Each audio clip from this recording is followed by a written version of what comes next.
O eclipse total do Sol necessita, obviamente, do Sol, um corpo eclipsante, a Lua, e uma plataforma observadora, a superfície da Terra. E todos eles, a Terra, a Lua e o Sol, precisam estar perfeitamente alinhados.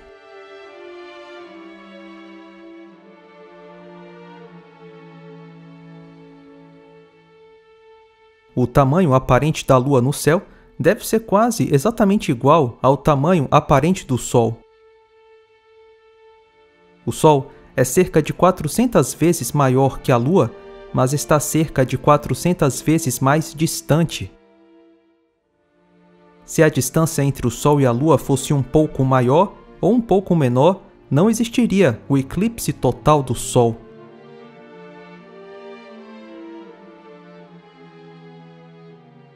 A astronomia vai dizer que é uma coincidência incrível. Literalmente incrível. Coincidências assim também deveriam ser chamadas de milagre.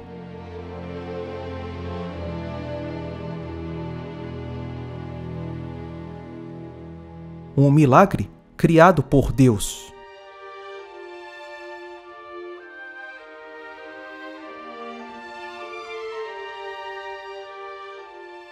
Esse fenômeno surpreendente nos permite conhecer mais sobre o Sol. A Lua se alinha tão perfeitamente ao Sol que blinda a sua luz ofuscante, e isso proporciona aos astrônomos uma visão da atmosfera do Sol. O espectro da cromosfera, a camada mais interna da atmosfera do Sol, se torna visível. O espectro é provavelmente a maior fonte de informação que temos sobre o Sol.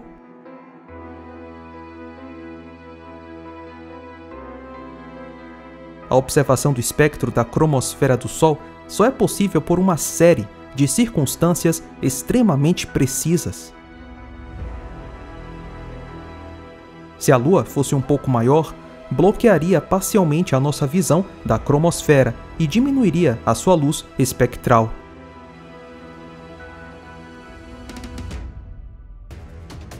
Se a Lua fosse um pouco menor, permitiria muita luz do Sol, e isso destruiria a nossa observação da atmosfera solar e do seu espectro.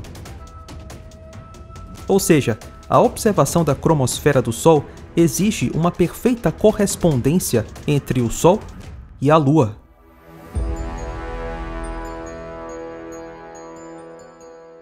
Nos é permitido conhecer mais sobre o Sol porque Deus quis assim. Quando Deus criou o universo, Ele o fez de modo coerente, lógico.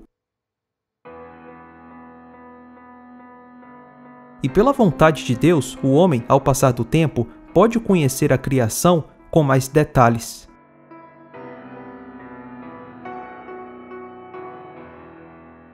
Os eclipses solares são muito importantes na história da ciência, e o melhor lugar em todo o sistema solar para vê-los é na superfície da Terra.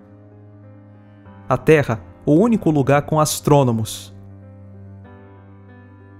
A Terra, o único lugar do universo de onde se pode ver um eclipse solar perfeito e total. O eclipse não é o resultado de uma evolução cósmica cega. O eclipse é produto de design.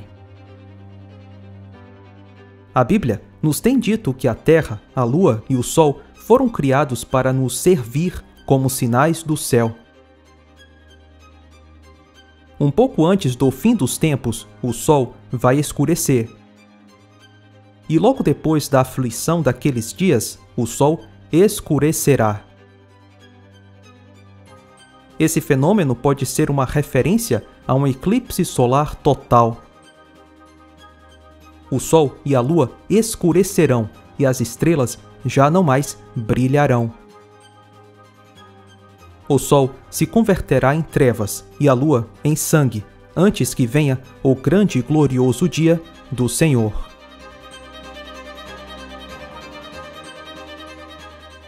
No quarto dia, Deus criou luminares na expansão dos céus.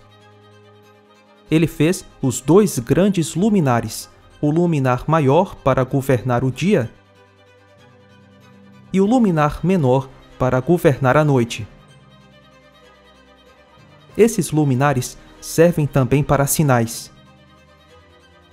A Terra sempre foi o foco e o propósito das luzes do céu.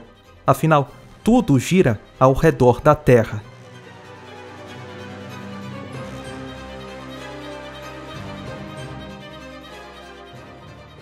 Na última ceia, o que Jesus chamou de Hora das Trevas começou quando Judas partiu para traí-lo. Quando Judas saiu, já era noite. Jesus continuou a explicar aos seus discípulos que o vinho que eles compartilhavam na refeição da Páscoa representaria o seu sangue na nova aliança. No final da refeição, Jesus falou com seu Pai, dizendo que sua hora havia chegado. Jesus dirigiu-se ao jardim ao pé do Monte das Oliveiras, o Getsêmani. Getsêmani era uma palavra que significava prensa de óleo. À medida que pesos cada vez maiores eram aplicados ao Getsêmani, o azeite era retirado das azeitonas em um saco e coletado. Aqui, o peso dos pecados do mundo que ele começou a suar como grandes gotas de sangue.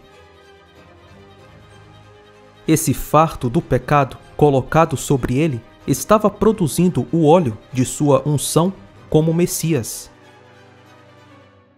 Ele pediu a seu pai que removesse dele esse encontro com o destino, se fosse de alguma forma possível, mas não foi. Tinha que acontecer assim.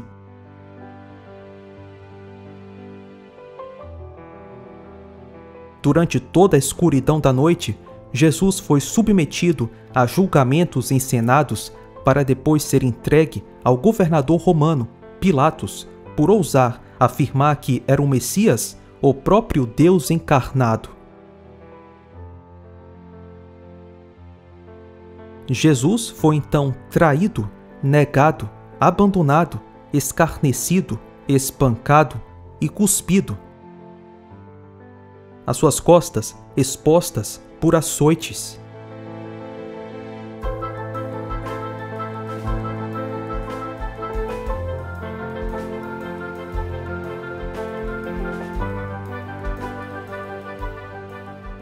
Às 9 horas da manhã, um dia depois de ter tomado a última ceia com os discípulos, ele estava sendo pregado numa cruz. O sol escureceu. E era já quase a hora sexta, e houve trevas em toda a terra até a hora nona, escurecendo-se o sol. No momento do eclipse solar total, algo verdadeiramente fenomenal acontece. A coroa é vista. Antes da crucificação, homens pecadores colocaram uma coroa de espinhos na cabeça de Jesus. 3 dias depois do Deus encarnado ter dado a sua vida para redimir os homens pecadores, ele ressuscitou dos mortos. Ele ascendeu ao céu, onde foi coroado com glória e honra, e desde então permanece sentado como Rei dos Reis e Senhor dos Senhores, à direita de Deus Pai Todo-Poderoso.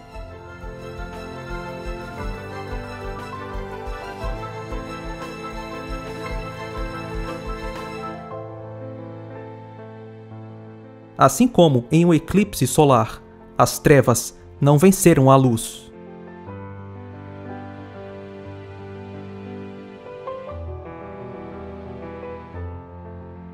A lua continua se movendo.